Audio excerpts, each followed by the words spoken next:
పాపని ఎవరైనా చూసారమ్మా? లేదు సార్, ఈ పాప ఎవరో మాకు తెలియదు సార్. నా పాప నాకు చెప్పకుండా ఎక్కడికి వెళ్ళదు సార్.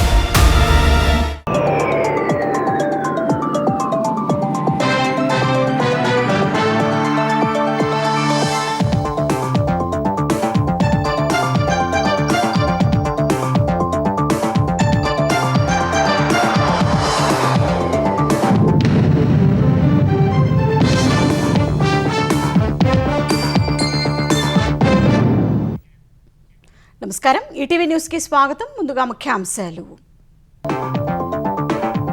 విశాఖ స్టీల్ ఘటనపై త్రిసభ్య కమిటీ విచారణ, ప్రమాద కారణాలు, క్షేత్రస్థాయి పరిస్థితుల పరిశీలన, మృతదేహాలు కుటుంబ సభ్యులకు అప్పగింత. బాధితులను ఆదుకుంటామన్న ఏపీ సర్కార్, మృతుల కుటుంబాలు, క్షతగాత్రులను పరామర్శించిన మంత్రులు పవన్, లోకేష్.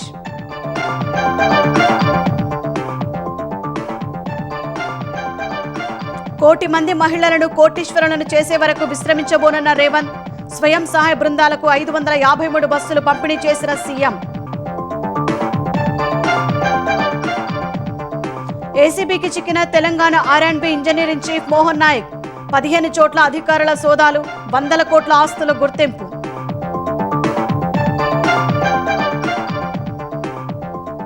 హైదరాబాద్ లో సాయంత్రం కురిసిన వర్షానికి జలమయమైన రోడ్లు, 76 చోట్ల విరిగిపడిన చెట్లు, పాత బస్తీలో విద్యుదఘాతానికి 2 మృతి. వీపీజీ రామ్జీ పథకానికి 95,692 కోట్లు కేటాయించిన కేంద్రం, ఆంధ్రప్రదేశ్కు 7,707 కోట్లు, యూపీకి 9,721 కోట్లు. జోజిలా టన్నెల్ నిర్మాణంలో ఆఖరు ఘట్టం పూర్తి, 6 నెలల ముందే చివరి బ్లాస్టింగ్, శ్రీనగర్ లేహ్ మధ్య తగ్గనున్న ప్రయాణ సమయం. కేంద్రంలో ఎన్డీఏ ప్రభుత్వం ఏర్పాటై నేటికి 12 ఏళ్లు, అభివృద్ధి సంక్షేమాల్లో దేశానికి ప్రపంచంలోనే గుర్తింపు సాధించామన్న ప్రధాని.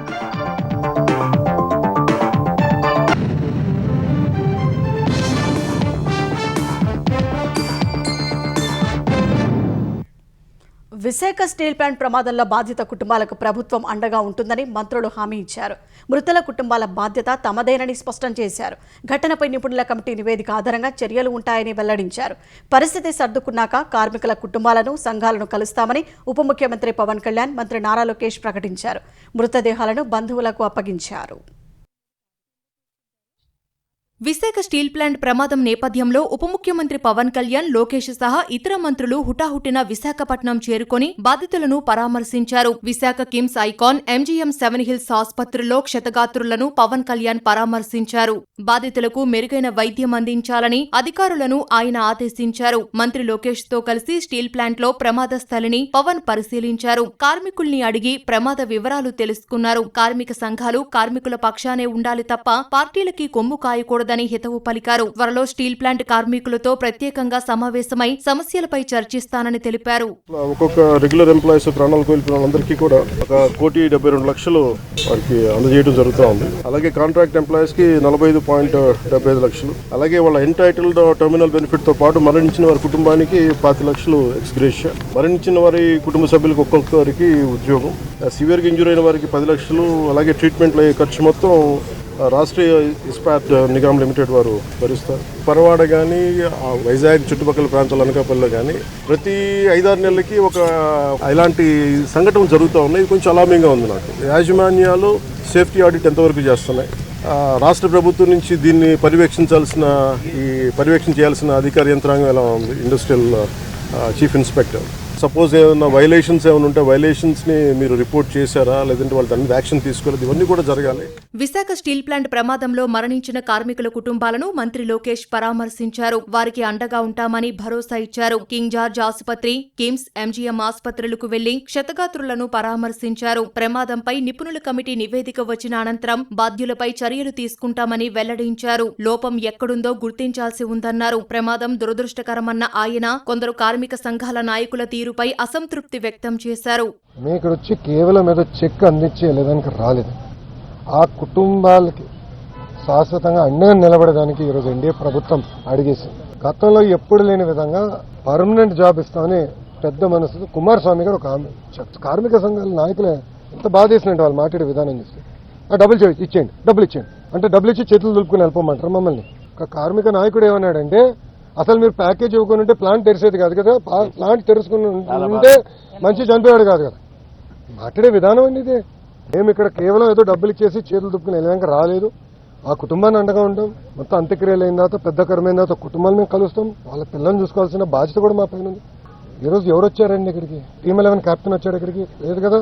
కుమారస్వామి గారు 6 గంటలు ఎందుకు వచ్చాడు? ఆయన ఎందుకు? మందే భయ్, మన ప్లాంట్, మన రాష్ట్రం, మన సమస్యలు మనమే పరిష్కరించుకోవాలి. ప్రమాదంలో మృతి చెందిన 8 మంది కార్మికుల మృతదేహాలకు కింగ్ జార్జ్ ఆసుపత్రిలో శవ పరీక్షలు పూర్తి చేశారు. తర్వాత మృతదేహాలను బంధువులకు అప్పగించి స్వస్థలాలకు తరలించారు. బీహార్కు చెందిన ఉద్యోగి గోల్డ్ కుమార్ బంధువులు వచ్చేందుకు ఆలస్యం కాగా మృతదేహాన్ని కేజీహెచ్ మార్చరీలోనే ఉంచారు. 7 హిల్స్ కిమ్స్ ఆసుపత్రిలో చికిత్స పొందుతున్న సూరిబాబు, పైడిరాజుల శరీరాలు 90% పైగా కాలిపోవడంతో వారి పరిస్థితి విషమంగా ఉన్నట్లు వైద్యులు వెల్లడించారు. మిగిలిన 4 కార్మికులకు ప్రాణాపాయం లేదని తెలిపారు. స్టీల్ ప్లాంట్ ప్రమాదంపై కేంద్ర ఉక్కు శాఖ నియమించిన త్రిసభ్య కమిటీ రంగంలోకి దిగింది. Bokaro steel plant director incharge Priyaranjan నేతృత్వంలో ఏర్పాటు చేసిన కమిటీలో సేల్ సీజీఎం జితేంద్ర కుమార్, మాజీ సీజీఎం గోపాల్ సింగ్ సభ్యులుగా ఉన్నారు. బొకారో నుంచి కమిటీ సభ్యులు విశాఖ వచ్చారు. ప్రమాద స్థలిని పరిశీలించి కారణాలపై విశ్లేషిస్తున్నారు. కమిటీ సభ్యులతో కేంద్ర మంత్రి శ్రీనివాస వర్మ సమావేశమయ్యారు. ప్రమాద కారణాలు, క్షేత్రస్థాయి పరిస్థితులపై సమీక్షించారు. కమిటీ నివేదిక ఆధారంగా విశాఖ స్టీల్ ప్లాంట్లో భద్రతా చర్యలు చేపట్టనున్నారు. ఆర్థిక వ్యవహారాల పర్యవేక్షణకు ఏఐ టాస్క్ ఫోర్స్ ఏర్పాటు చేయాలని ముఖ్యమంత్రి చంద్రబాబు ఆదేశించారు. ఏపీ స్థూల ఉత్పత్తి లక్ష్యాలు, కీ పర్ఫార్మెన్స్ ఇండికేటర్లపై సీఎం సమీక్షించారు. రాష్ట్ర, జిల్లా, మండల స్థాయిలో 2026-27 ఆర్థిక సంవత్సరానికి వివిధ ప్రభుత్వ శాఖలకు కీ పర్ఫార్మెన్స్ ఇండికేటర్లను సీఎం నిర్దేశించారు. జాతీయ సగటు కంటే తక్కువగా ఉన్న సూచికల మెరుగు, అగ్రశ్రేణి రాష్ట్రాలతో సమానంగా లక్ష్యాలను చేరుకునేలా పనిచేయాలని దిశానిర్దేశం చేశారు. రియల్ గ్రోత్ ఆధారంగా పనితీరును అంచనా వేసేలా స్కోరింగ్ విధానం అమలు చేయాలని నిర్ణయించారు. రాష్ట్ర క్షేత్రస్థాయి ఆర్థిక స్థితిగతులను విశ్లేషించేందుకు ప్రతి నెల 12వ తేదీన ఆర్థిక నివేదికలను సిద్ధం చేయాలన్నారు. 2047 స్వర్ణాంధ్ర లక్ష్యాలకు అనుగుణంగా డేటా డ్రివెన్ గవర్నెన్స్ పై ప్రత్యేక దృష్టి పెట్టాలని సీఎం ఆదేశించారు. తెలంగాణలో 1 కోటి మంది మహిళలను కోటీశ్వరులను చేసే వరకు విశ్రమించేది లేదని ముఖ్యమంత్రి రేవంత్ రెడ్డి స్పష్టం చేశారు. ఇందిరమ్మ రాజ్యం వస్తేనే మహిళలకు గుర్తింపు ఉంటుందని తేల్చెప్పారు. అంబానీ, అదానీలతో సమానంగా పెట్రోల్ బంకులు, సోలార్ విద్యుత్తును అతివలే నిర్వహిస్తున్నారని సీఎం సంతోషం వ్యక్తం చేశారు. మహిళలను ఆర్థికంగా నిలబెట్టేందుకు తమ మంత్రివర్గం అండగా ఉంటుందని రేవంత్ హామీ ఇచ్చారు.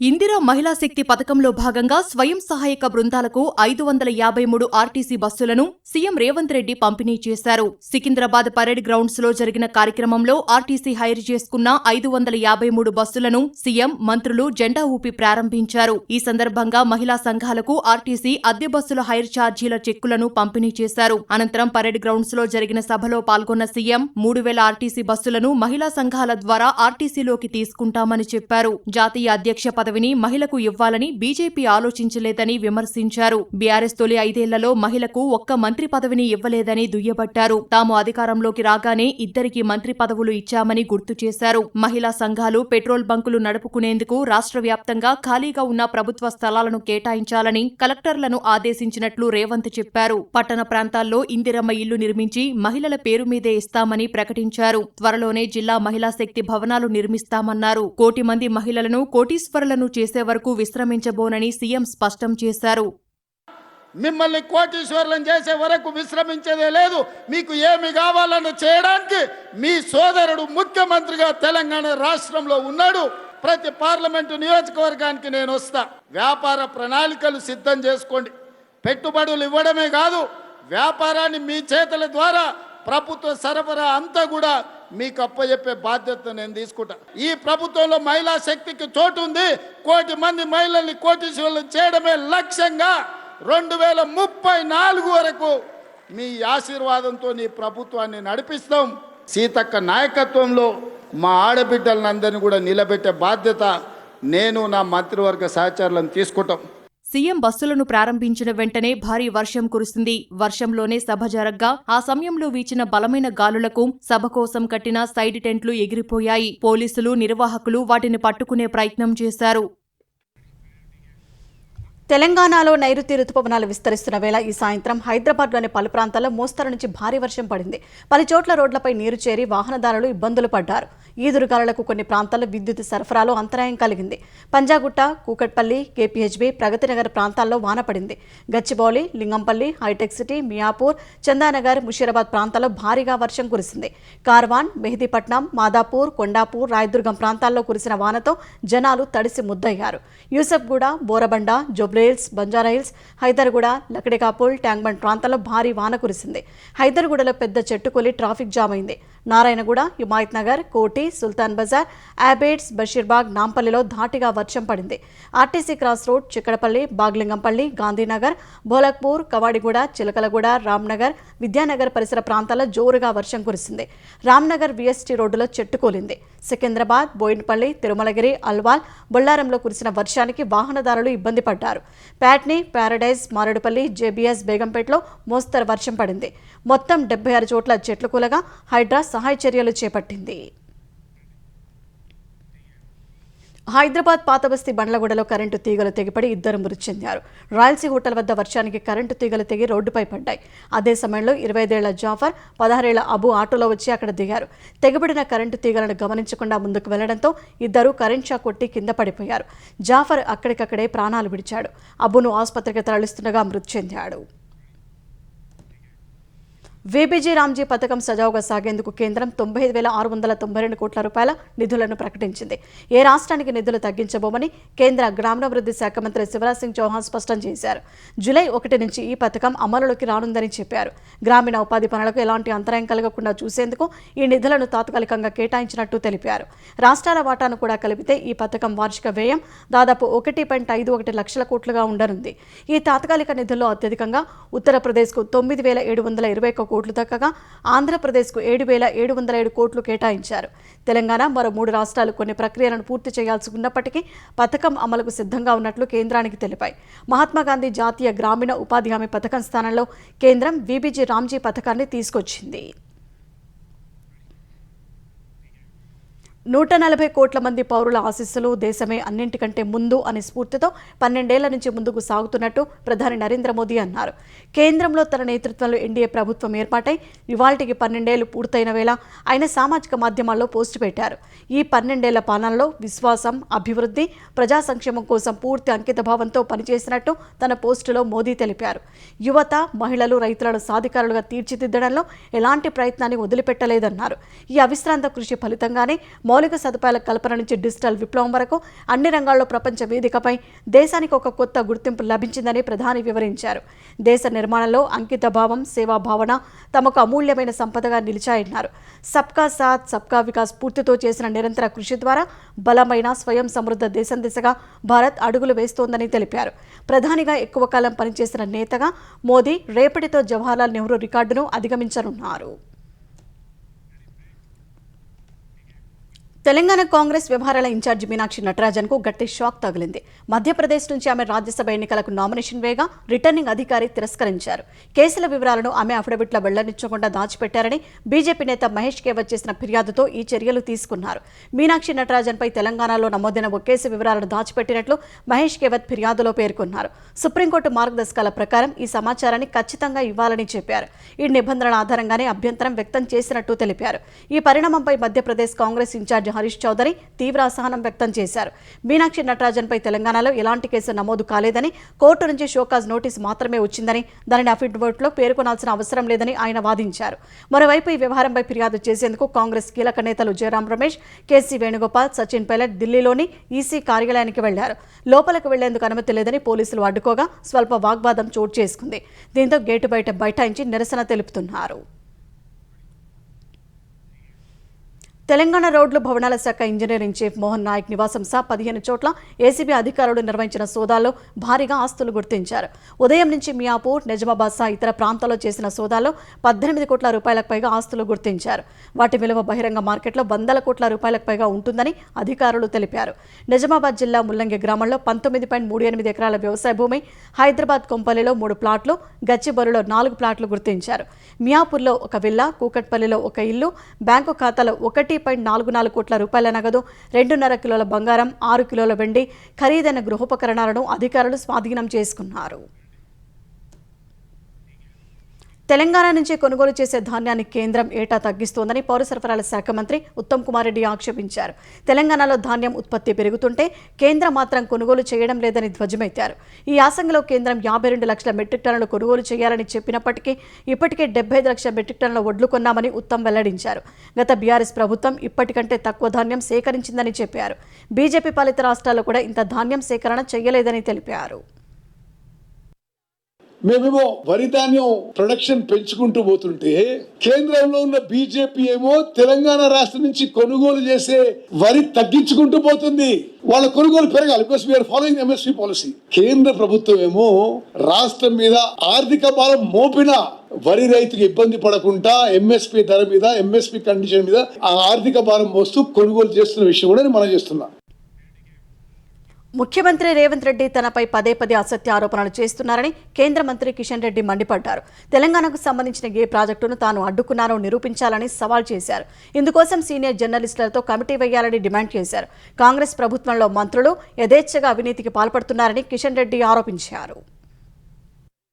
నన్ను అడ్డుకునేటువంటి శక్తి, ధైర్యము రేవంత్ రెడ్డికి లేదని సందర్భంగా మనవేస్తా ఉన్నాను. ఒక ముఖ్యమంత్రి స్థాయిలో ఉన్నటువంటి వ్యక్తి ఈ రకంగా బెదిరించేటువంటి రాజకీయాలు పాల్పడతాం. ఒక వీధి రౌడీలాగా ఈరోజు వ్యవహరిస్తూ ఉన్నాడు. సీనియర్ జర్నలిస్టులు ఒక కమిటీ ఏర్పాటు చేద్దాం. ఏ రకంగా ఏ ఒక్క ప్రాజెక్టు ఏ రోజైనా ఎక్కడ నేను అడ్డుకున్నానేమో జర్నలిస్టుల ముందు చెప్పు.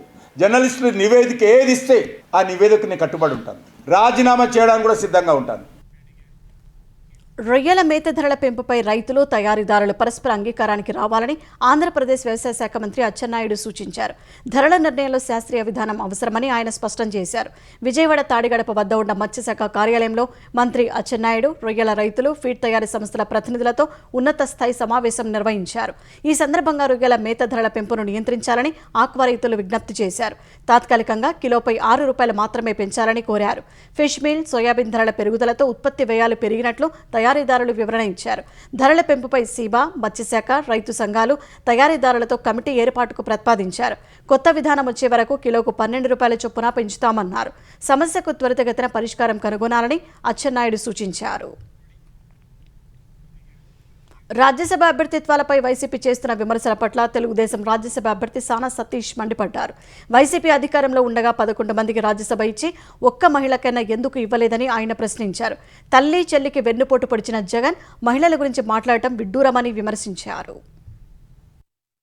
గత 5 సంవత్సరాలుగా 11 మందికి రాజ్యసభ సభ్యులనిచ్చి ఒక్క మహిళకు ఇవ్వనోళ్ళు ఈవేళ ఇటువంటి కామెంట్ చేయటం ఆశ్చర్యకరంగా ఉంది. కేంద్ర ప్రభుత్వం ఇచ్చినా ఇవ్వకపోయినా 33% మేము మహిళలకు రిజర్వేషన్ ఇస్తాం అని చెప్పి రాజకీయ రిజర్వేషన్ గురించి వ్యక్తపరిచినప్పుడు దాన్ని సపోర్ట్ చేయటం కాకుండా మీ ఆలోచన ఏంటో కూడా చెప్పలేని పొజిషన్లో మీరుండి ఈవేళ మహిళలకు రాజ్యసభ టికెట్ ఇవ్వలేదు అని చెప్పడం మీ చేతకానితనానికి నిదర్శనంగా భావిస్తున్నాం. ఖమ్మం నగరంలోని బహుళ అంతస్తు భవనంలో 12 ఏళ్ల బాలికపై లైంగిక దాడి ఘటన ఆలస్యంగా వెలుగు చూసింది.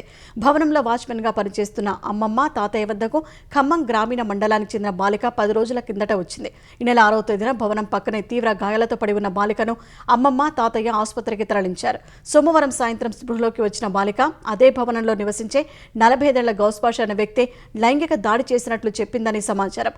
లైంగిక దాడి తర్వాత ఆ వ్యక్తి బాలికను 4వ అంతస్తు నుంచి విసిరేసినట్లు బంధువులు ఆరోపిస్తున్నారు. ఈ ఘటనపై బాలిక తండ్రి ఫిర్యాదు మేరకు నిందితుడిని పోలీసులు అదుపులోకి తీసుకుని పోక్సో కేసు నమోదు చేశారు.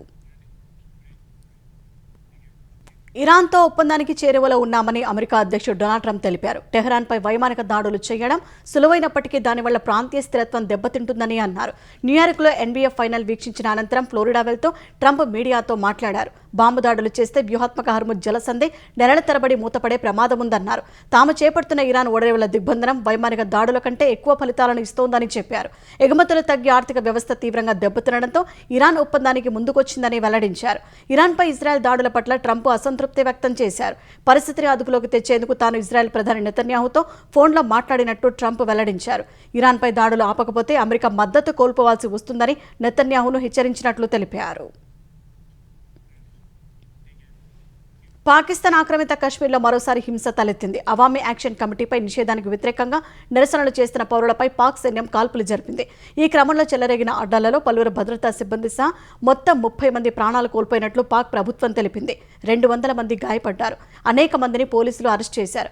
మృతుల సంఖ్య చాలా ఎక్కువగా ఉందని, ప్రభుత్వం కావాలని వివరాలు దాస్తోందని జేఏఏసీ సహా స్థానికులు ఆరోపిస్తున్నారు. పౌర సమాజ కూటమిగా ఏర్పడ్డ జేఏఏసీ పీఓకేలో ఆర్థిక రాజకీయాలకు సంబంధించి ప్రభుత్వాన్ని ప్రశ్నిస్తుంది. స్థానికంగా 45 స్థానాలు ఉన్న అసెంబ్లీలో కశ్మీరేతర పాకిస్తానీయులకు 12 సీట్ల రిజర్వేషన్ ఇవ్వాలని పాక్ చట్టం చేసింది. అలా చేయడం వల్ల స్థానికుల హక్కులు దెబ్బతింటాయని జేఏఏసీ ఉద్యమిస్తోంది. ఈ క్రమంలో ఆ సంస్థకు ఉగ్రవాదులతో సంబంధాలు ఉన్నాయని ఆరోపిస్తూ పాక్ ప్రభుత్వం నిషేధం విధించింది. అందుకు నిరసనగా పీఓకేలో నిరసనలు చెలరేగాయి. పాక్ ఆక్రమిత కశ్మీర్లోని ప్రజలపై పాకిస్తాన్ సాగిస్తున్న దాడులను భారత్ తీవ్రంగా ఖండించింది. పాకిస్తాన్ చేస్తున్న అరాచకాలను అంతర్జాతీయ సమాజం నిలదీయాలని పిలుపునిచ్చింది. ఈ మేరకు పాకిస్తాన్పై భారత విదేశాంగ శాఖ అధికార ప్రతినిధి రణధీర్ జైస్వాల్ తీవ్ర స్థాయిలో విరుచుకుపడ్డారు. తమ వైఫల్యాలను కప్పిపుచ్చుకోవడానికి, మానవ హక్కుల ఉల్లంఘనల నుంచి దృష్టిని మళ్లించడానికి పాకిస్తాన్ ఈ దాష్టికాలకు ఒడిగట్టిందని ధ్వజమెత్తారు. పాకిస్తాన్ చేస్తున్న ఈ దుశ్చర్యలను అంతర్జాతీయ సమాజం ప్రశ్నిస్తుందని భావిస్తున్నట్లు పేర్కొన్నారు. దేశంలో ప్రతిష్టాత్మకమైన వ్యూహాత్మకమైన జోజిలా టన్నెల్ నిర్మాణం చరిత్రాత్మక మైలురాయికి చేరుకుంది. జమ్మూ కాశ్మీర్లోని జోజిలా టన్నెల్ తుది బ్లాస్టింగ్ పూర్తయింది. లద్దాఖ్లోని మీనామార్గ్ వద్ద ఉన్న ఈ టన్నెల్ ఈస్ట్ పోర్టల్ దగ్గర కేంద్ర రోడ్డు రవాణా మంత్రి నితిన్ గడ్కరీ రిమోట్ బటన్ నొక్కి తుది బ్లాస్ట్ను ప్రారంభించారు. Jammu Kashmir lieutenant governor Manoj Sinha, CM Omar Abdullah ఈ కార్యక్రమంలో పాల్గొన్నారు. నిర్ణీత గడువుకు 6 నెలల ముందే ఈ లక్ష్యాన్ని పూర్తి చేసినట్టు NHIDCL తెలిపింది. సముద్ర మట్టానికి 11,578 అడుగుల రికార్డు ఎత్తులో నిర్మిస్తున్న జోజిలా టన్నెల్ ప్రపంచంలోనే పొడవైన సింగిల్ ట్యూబ్ ద్విముఖ రోడ్డు టన్నెల్గా రికార్డు సృష్టించనుంది. 13.153 కిలోమీటర్ల పొడవు, 9.5 మీటర్ల వెడల్పు, 7.57 మీటర్ల ఎత్తుతో గుర్రపు నాడ ఆకారంలో ఈ టన్నెల్ను నిర్మిస్తున్నారు. శ్రీనగర్ లేహ్ జాతీయ రహదారిపై నిలుస్తున్న ఈ టన్నెల్ పూర్తయితే గతంలో గంటన్నర పట్టే ప్రయాణ సమయం 15 నిమిషాలకు తగ్గనుంది. శీతాకాలంలో భారీ మంచు కురిసినప్పుడు 3 నెలలు మూతపడే రహదారి ఇకపై ఏడాది పాటు అందుబాటులో ఉంటుంది. పశ్చిమ బెంగాల్లో తృణమూల్ కాంగ్రెస్ ఎమ్మెల్యేల ఫోర్జరీ సంతకాల వివాదం చినికి గాలివానగా మారుతుంది. చివరకు ఈ వివాదం మాజీ సీఎం మమతా బెనర్జీ నివాసం వరకు చేరింది. బెంగాల్ సిఐడి బృందం కోల్కతాలోని కాలిఘాట్లో ఉన్న మమతా బెనర్జీ నివాసంలో తనిఖీల కోసం వెళ్లింది. ఎమ్మెల్యేల ఫోర్జరీ సంతకాల కేసులో టీఎంసీ జాతీయ ప్రధాన కార్యదర్శి అభిషేక్ బెనర్జీ ఇంతకు ముందు ఇచ్చిన వివరణ ఆధారంగా తనిఖీలు చేసేందుకు వెళ్లింది. మమతా నివాసంలో ఉన్న తృణమూల్ ప్రధాన కార్యాలయంలోనే ఎమ్మెల్యేల సంతకాలు సేకరించినట్టు అభిషేక్ బెనర్జీ చెప్పగా సిఐడి అక్కడకు చేరుకుంది. అయితే మమతా బెనర్జీ, అభిషేక్ బెనర్జీ ఢిల్లీకి వెళ్లిన సమయంలో సిఐడి రావడంపై టీఎంసీ నేతలు అభ్యంతరం వ్యక్తం చేశారు. ఈ క్రమంలో స్వల్ప ఉద్రిక్తత చోటు చేసుకుంది. బెంగాల్ శాసనసభలో ప్రతిపక్ష నేత గుర్తింపు కోసం స్పీకర్కు సమర్పించిన ప్రతిపాదనలపై కొందరు టీఎంసీ ఎమ్మెల్యేల సంతకాలను ఫోర్జరీ చేశారనే ఆరోపణలపై సిఐడి దర్యాప్తు చేస్తోంది. ట్రంప్ జోక్యంతో ఇరాన్, ఇజ్రాయెల్ మధ్య ఉద్రిక్తతలు సద్దుమరగడంతో దేశీయ స్టాక్ మార్కెట్లు వరుస నష్టాల నుంచి కాస్త కోలుకున్నాయి. క్రితం సెషన్లో 719 పాయింట్ల పతనమైన సెన్సెక్స్ నేడు 394 పాయింట్లు పెరిగింది. క్రితం ముగింపు కంటే 500 పాయింట్ల ఎగువన 74,035 వద్ద బీఎస్సీ సూచీ ఉత్సాహంగా ప్రారంభమైంది.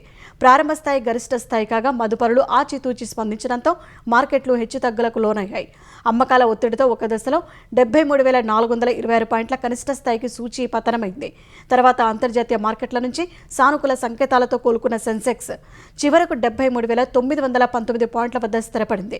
జాతీయ స్టాక్ ఎక్స్చేంజ్ సూచీ నిఫ్టీ 119 పాయింట్లు పెరిగి 23,242 వద్ద ముగిసింది.